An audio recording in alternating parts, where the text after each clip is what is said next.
खातं कोणाला मिळणार, कोणतं खातं कोणाला मिळणार, यामध्ये कुठलंही तथ्य नाही. ही बातमी निराधार आहे.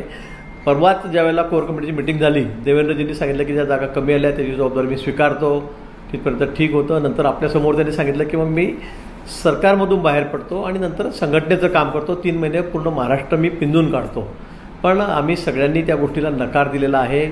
माननीय आमचे अध्यक्ष आहेत बावनकुळेजी, त्यांनी तात्काळ प्रेस घेऊन आपल्यासमोर या गोष्टीचा खुलासाही केलेला आहे.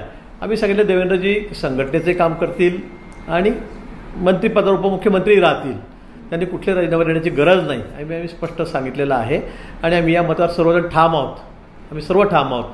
आज अमित भाईंना ते दिल्लीमध्ये त्या ठिकाणी भेटले, त्यांचं काय चर्चा झाली मला माहीत नाही, पण आम्ही या बाबतीमध्ये पक्षश्रेष्ठींना सांगणार आहोत. दिल्लीला आम्ही परवा शपथविधीला जाऊ, त्यावेळेला आम्ही वेळ घेणार आहोत आणि आम्ही कोर कमिटीची जी टीम आहे ती पक्षश्रेष्ठींना भेटून जर गरज असेल तर आम्ही त्या ठिकाणी त्यांना आमच्याही भावना सांगणार आहोत.